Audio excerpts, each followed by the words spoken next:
12. Nikamwambia stop it bro, we are in need, acha hizo vitu zote, call the akaanza kuniambia now what we are going to do and this is the correct channel we are going to follow.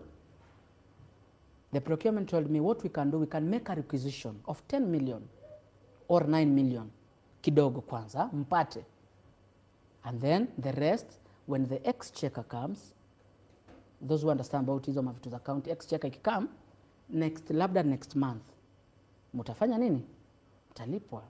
Bro, we wanted all the money but ni poa tuongee kama tumeshika kitu. Nikamwambia it's okay sir, akaniambia I'll call you for 30.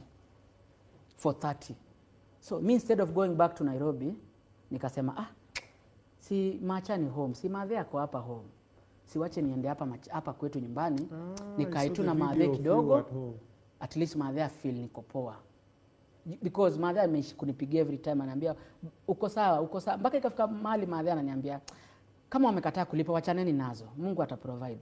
And then but bado nakaa chini najulia tunaachana nazo. Then mimi ni mkulima mdogo, even affording 1 million bro is a hustle. Affording 2 million for me is a big hustle. 3 million, 4, 5 mpaka ifike mahali pesa imefika. You can imagine how much resources I'm supposed to pull for me to do this.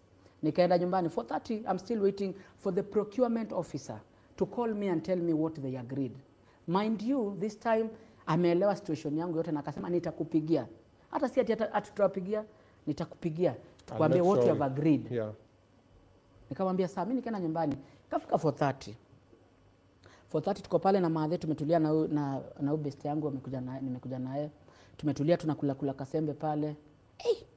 Naingia Facebook. Press release. From who? Machakos County. Oh wow. Nikaangalia nikasoma wanasema we don't know Kioko, this guy is not